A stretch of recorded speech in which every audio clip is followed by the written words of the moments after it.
Greetings, folks. This is Mason Weaver with Stay Right or Be Left, May the 17th, 2018. Another story of Starbucks being racist. Apparently, a Starbucks coffee house someplace had a Mexican, Hispanic, Latino, whoever it is, come in to order a coffee, and it came back with the name on it, Beaner. I guess that's racist. And now everybody's screaming about how racist it is. You've had the black people come in that want to use the restroom and couldn't do it as they brought something, blah, blah, blah. My problem, folks, why is it illegal to be a racist? Should it be illegal to be a racist? Can a company discriminate based on my race? Can a restaurant not want to serve me based on my race? Can a hotel not want to give me a room based on my race? And if everything that white people do to me that I don't like is racist, then what's going on in America? You can be disrespectful to me and not be it for racial reasons. You can not like me. I have a pretty tough attitude when I walk around in public. People don't like me. I was told that I'm hard to deal with. That's not because of race. It's because I'm a butthole. I'm hard to deal with. Okay, got that. But this idea that we have to be afraid of racism. He's a racist. What happened at Starbucks? Very interesting. When they asked customers in the store, they said that had they known that, they would have hesitant about drinking coffee there. You see, most of us are decent people. If Woolworths was around today and put a sign up, white only lunch counter, white people will not go. It's simple as that. They will go out of business. Real racists would be out of business. If someone come down my driveway to burn a cross in my yard, my neighbors will probably get to him before I do. Because my neighbors may not like me, but America does not tolerate real racism. So we don't need the police to be called because I'm sleeping in a dorm and someone calls the police. We don't need to have the government regulate housing and business and discrimination. Let these folks be a racist. Let them raise a flag. And we all know who they are. We will not do business with them. One day I was coming out of Walmart, and there was a European gentleman arguing with this young white guy about why he had these big old Confederate flags on his bumper and these racist stickers. If we knew this was going to happen, we would have never freed them. That kind of stuff. You know, obviously the guy is nuts, and he's got his bumper stickers about independence and all that. And I stopped, and the guy was arguing with him about his flag. He's talking about his rights and his heritage and all the things you always hear.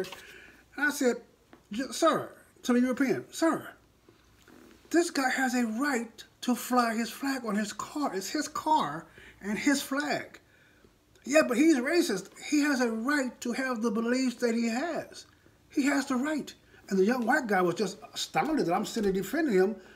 That flag doesn't intimidate me. His bumper stickers did not frighten me. I'm not afraid of ghosts. I'm not afraid of this white guy because he doesn't like black people. I'm not afraid of him. So therefore, he should have a right. I should have a right to Make America Great Again hat on my head without being told to leave restaurants. Is that racism? No, it's stupidity on the owner's side. Folks, let me tell you about racism. And I'm going to tell you about how to end it. Forgiveness.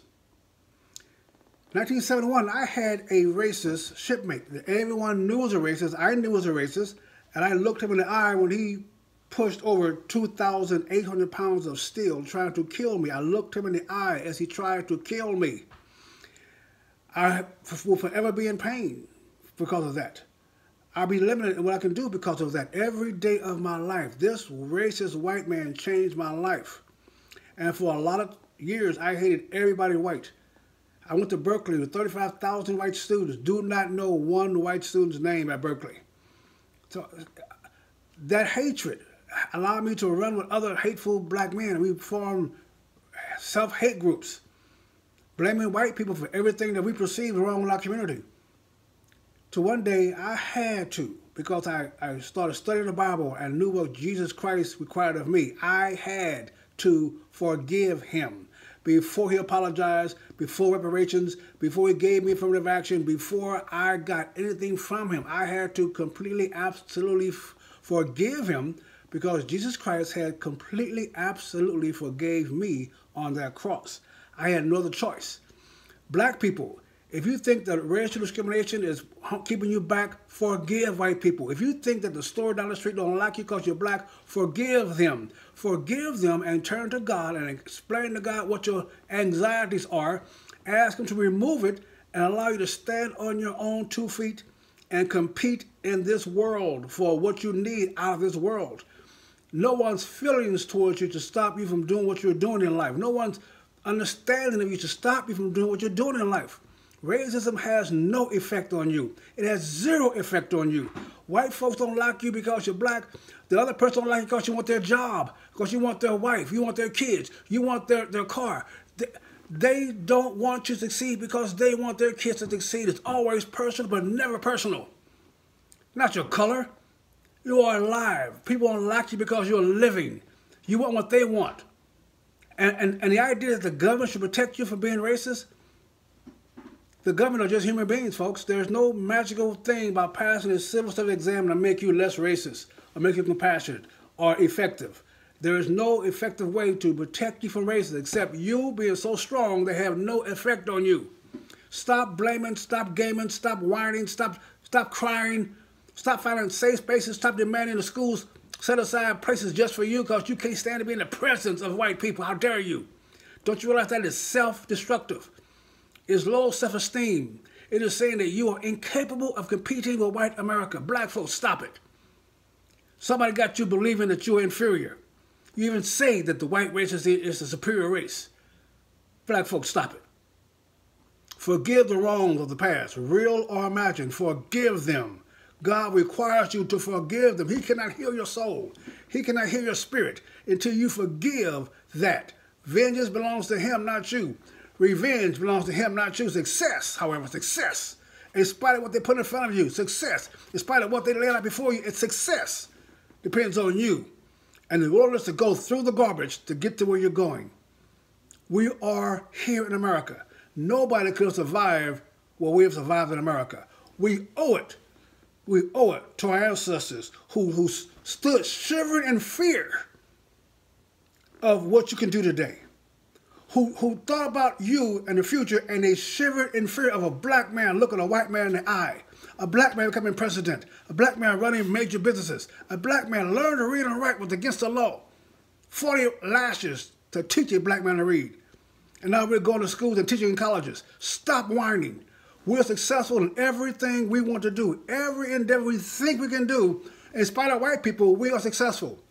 We're successful at rapping when nobody liked it, singing, dancing, football, basketball, boxing, everything we think we can do. I suggest we start thinking we could be married to the mother of our children, that we start thinking that we can run a business on our own, that we start thinking that we can leave an inheritance for our children, that we start thinking we are not slaves, no longer slave mentality, no longer slave personality. We are free people, and we're going to act like it whether you like me or not. Go ahead, white folks. Don't like me. Go ahead. I'm going to compete against you, and my kids are going to compete against your kids, and my grandkids are going to compete against your kids because they are my kids. Black folks, stop it. Stop it. You are your worst enemy. Somebody been lying to you. I'm telling you the truth. Accept it or don't. I'm here to tell you the truth and go home. This is Mason Weaver. You stay right or be left. Eternity is a long time to be wrong.